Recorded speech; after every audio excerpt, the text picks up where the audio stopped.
Many professionals use AI to increase speed, get things done faster, but this often leads to a decline in their ability to maintain attention. The real problem is they are becoming less attentive while doing it, and they have no idea that it's happening. So I want to talk to you today about attention as a vital cognitive asset that you can actively protect to enhance the quality of your decisions, relationships, and work. Recognizing this can make you feel more in control of your mental clarity. Because I believe AI used without discipline is quietly eroding our attention. There is a way to use AI that does the opposite. The hidden cost. Here is what I've seen over the last 3 years. In enterprise teams and the knowledge workers I advise, and honestly in myself during periods when I was not paying attention to how I was using these tools. They were using me. People get faster, the output volume goes up, they feel productive. In many cases, the quality just is incredible. But something else changes too. Their tolerance for difficulty drops. Their ability to sit with a hard problem long enough to actually think it through, that starts to entropy. They reach for the prompt before they've spent even 60 seconds with the question. The output may seem fine, coherent emails, accurate summaries, well-structured decks, but the critical judgment behind these may be diminishing. But the thinking that used to happen between the questions and the answer, that gap is closing. And inside that gap is where judgment lives, where wisdom lives, where you live as a professional and as a person. So the cost is not visible in the output. It's only visible in the person. There are 3 modes of attention I want to speak to. I'll give you a framework here. 3 modes of attention. And I use this with everyone I work with on AI integration. The first mode is reactive attention. This is the default state for most people, most of the day. Stimulus, response, notification, reaction, question, answer. You are present, but you're not directing. You're being directed unconsciously. Reactive attention is not bad necessarily. It is necessary. It is the lowest leverage mode you have, like instinct. The second mode is selective attention. This is where you're making choices about what to focus on. Who are you're filtering, prioritizing, narrowing. You are a knowledge worker doing your job. This is where most of your skilled work lives. The third mode is contemplative attention. This is the rarest and most valuable mode. It is not passive. It is a kind of active waiting. You are holding a question, a problem, an idea, and you are letting it develop without forcing it toward an answer. Contemplative attention is where your best thinking happens. It is where synthesis happens. It is where you move from knowing things to understanding them. Now, here's where AI enters the picture. Talking about where AI helps and harms in each mode.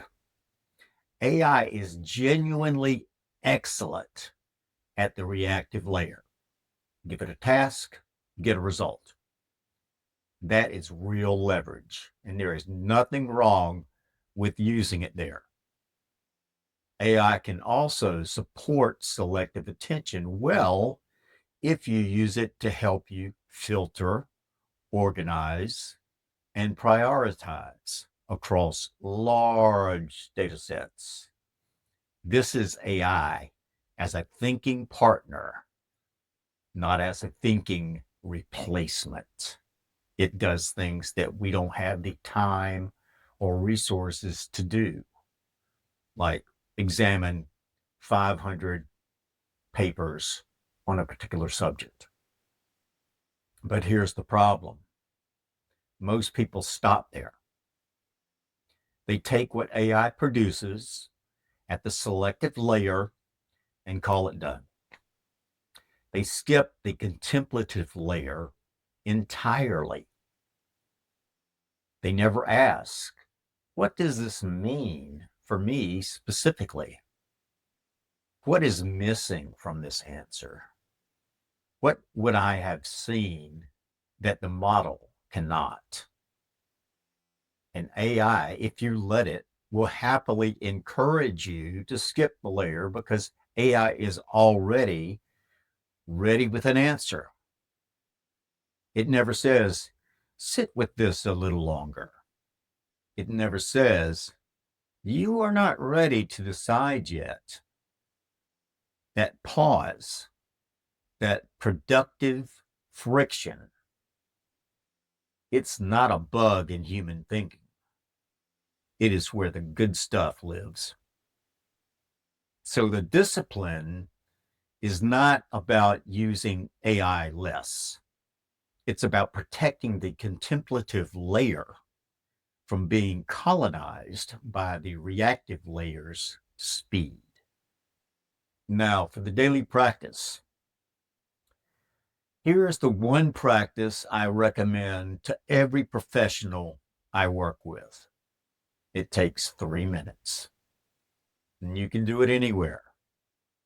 Before you open any AI tool to work on something that matters, a decision, a document, a difficult conversation, a strategy question, spend 3 minutes with the question alone first.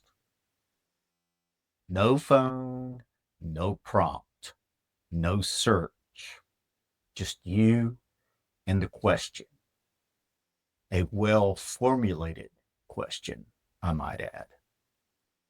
Write down what you actually think, not what you hope the answer will be, not what you think the right answer should be.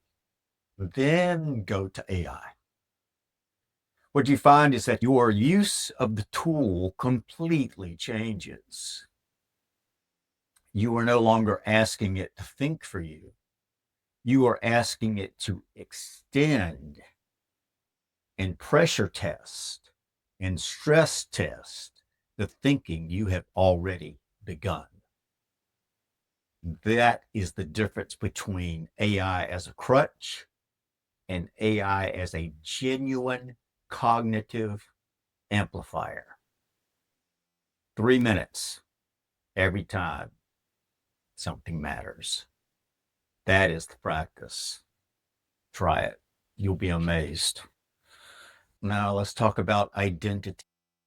People who use AI well are not people who use it more. They are people who use it with sovereignty over their own attention. They know when to use the tool and when to put it down. They know the difference between a task and a question. They know that speed is not the goal, depth is the goal. And sometimes speed serves depth, sometimes it destroys it. That discernment, knowing when to use AI and when to step back, is a skill you develop through practice, not a feature you can prompt. Building this gives you confidence in your judgment and the output. It is a practice. It is something you deliberately build over time. I have spent over 40 years in technology. I've been using AI tools every day since early 2023. And the thing I am most committed to in my own practice, in the work I do with others, is keeping the human being at the center of the process. Not because AI is dangerous, but because you and I are irreplaceable. Your judgment, your experience, your capacity to pay attention to what actually matters, none of that is done in the model. It is in you. And the goal here today is to keep it there, to keep it in you. Stay human, my friends. Now, if this landed for you, I would invite you to go deeper. I work with thoughtful professionals one-on-one on exactly this, integrating AI into knowledge work without weakening the human judgment at the center of it. Link in the bio. And if you want more of this, subscribe. I publish here every week on AI, attention, wisdom, and what it means to stay human amid all of this. See you next time.